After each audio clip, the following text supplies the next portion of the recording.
ngay ní nhom bạt trong xuaประโยชน์យើងដែលខ្ញុំបានលឺបានឃើញតាំងពីយូរយារណាស់មកហើយធំដឹងក្តីមកបានលឺសូចាស់គាត់និយាយថានារីណាក៏ដោយបើសិនជាមានរោមដៃរោមជើងឬក៏អីចឹងទៅបាទរោមកន្លែងអាត់កបាំងក៏ដោយបើសិនជាហ៊ានកោចេញបើសិនជាកោចេញនោះនឹងចង្រៃផុតលេខហើយតើពិតដែរឬទេរឿងនេះព្រោះសម័យបច្ចុប្បន្នខ្ញុំឃើញថានារីគាត់មិនចូលចិត្តទៅនឹងរោមដៃរោមជើងច្រើនទេគឺគាត់បើរោគសេវាដើម្បីបកឬក៏កោចេញប៉ុន្តែចាស់បាននិយាយថាអញ្ចឹងថាបើសិនជានារីមានរោមដៃរោមជើងហើយកោចេញនោះគឺចង្រៃផុតលេខតែម្ដងបាទសូម្បីតែកន្លែងអាចកំបាំងក៏ដោយបាទអញ្ចឹងហើយខ្ញុំចង់សួរប្រិយមិត្តយើងដែលកំពុងតែមើលរាប់ម៉ឺនរាប់សែនអ្នកនេះតើយល់យ៉ាងណាដែរចំពោះពាក្យចាស់ដែលលោកបាននិយាយបែបនេះបាទហើយតាក់ទងនឹងរឿងហ្នឹងបាទតើនារីដែលអត់រោមចង្រៃពុតដែរឬទេហើយនារីដែលមានរោមតើសំណាងឬក៏យ៉ាងណាបាទចង់ដឹងចុច share ចុច like ចូលរួម comment ទាំងអស់គ្នាហើយស្ដាប់ការអត្ថាធិប្បាយរបស់ខ្ញុំបាទបងមិចដូចតទៅនេះទស្សនិកជនជាទី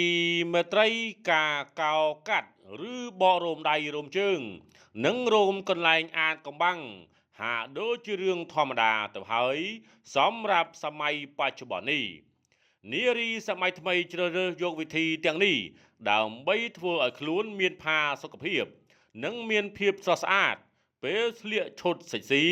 ប៉ុន្តែសម្រាប់ចាស់ពីដើមវិញនៅតែយល់ឃើញថាការធ្វើបែបនេះអាចបណ្ដាលឲ្យកាត់លៀបទៅជាសយឬអាចនាំចង្រៃដល់ខ្លួននិងក្រុមគ្រួសារទៀតផងលោកយាយម្នាក់ដែលមានអាយុ76ឆ្នាំបាននិយាយថាចាស់ពីដើមគេមានទំនំមិនឲ្យមនុស្សស្រីប៉ះពាល់រោមដែលមាននៅលើខ្លួននោះទេព្រោះវាជារបស់ធម្មជាតិដែលកំណត់វាសនារបស់មនុស្សបើយើងកោរោមដៃរោមជើងនោះពេលវាដូរមកវិញវានឹងដុសក្រញាំងអាក្រក់មើលតែបើអារោមនៅកន្លែងអាចកំបាំងវិញគេហាមមិនឲ្យប៉ះពាល់វាជាដាច់ខាតប្រុសឲ្យតែហ៊ានដឹងថាយើងគ្មានរោមកន្លែងត្រង់នឹងទេគ្មានពីណាគេមកដណ្ដឹងយកយើងទេព្រោះគេខ្លាចរកស៊ីមិនឡើងហើយហ៊ានតែកោទៀតគេដឹងថាយើងកោអានឹងចេញគេលេងក្បាលយើងចោលហើយឲ្យសងបណ្ណាការទៀតលោកយាយដែលមានស្រុកកំណើតនៅខេត្តកំពង់ឆ្នាំងរូបនេះបានដំណើររឿងពិតមួយក្នុងភូមិរបស់លោកយាយថាកាលពីមុនសម័យប៉ុលពតមានប្តីប្រពន្ធមួយគូទើបតែការបានមួយយប់ក៏ស្រាប់តែមានភ្លើងឆេះផ្ទះហើយប្រហែលតែមួយអាទិត្យក្រោយមកក៏ស្រាប់តែមានចោរឡើងប្លន់លើផ្ទះទៀតក្រោយមកទៀតគ្រួសារដែលរកស៊ីលក់អង្ករនោះចេះតែរកស៊ីមិនឡើងសោះប្រមាណ1ខែដោយឃើញស្ថានភាពដូចជាប្រែប្រួលពេកម្ដាយក្មេកក៏បានទៅឲ្យគ្រូទាយមើលថាតើមានរឿងហេតុអីកើតឡើងពេលនោះគ្រូបានទាយដាក់ចំតែម្ដងថាមកពីក្នុងផ្ទះហ្នឹងមានស្រីចង្រៃយកកំបិតកោរោមកន្លែងអាចកំបាំងម្ដាយបានងាកសួរកូនប្រុសថាតើប្រពន្ធមានអញ្ចឹងឬអត់ហើយកូនប្រុសក៏ឆ្លើយថាបាទគាត់កោមែនគ្រួសារនោះខឹងជាខ្លាំងហើយបានបណ្ដេញកូនប្រសាចុចចេញពីផ្ទះទាំងយប់រួចព្រឹកឡើងគេនាំមេភូមិទៅទាសំណងពីគ្រួសារខាងស្រីគ្រួសារខាងស្រីប្រកែកមិនបានក៏ព្រមសំណងទៅគេទៅប៉ុន្តែសម្រាប់យុវជនយុវនារីសម័យនេះវិញ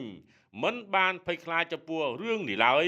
ញ៉ាម្នាក់ដែលមានវ័យ25ឆ្នាំបានប្រាប់ថាការកោឬកាត់រោមចេញខ្លា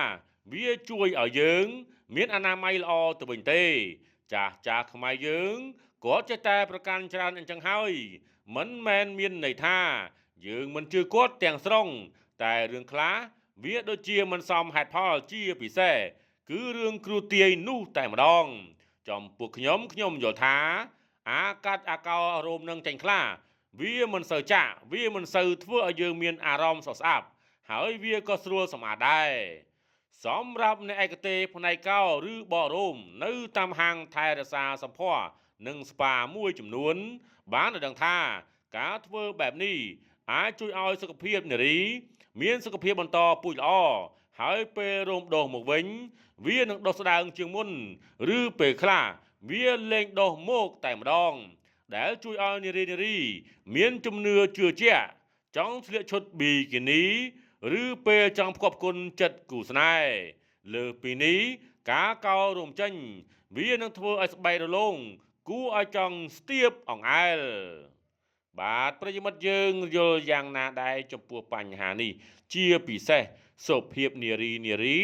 ដែលបានស្ដាប់អត្ថបទនេះហើយយល់យ៉ាងណាដែរ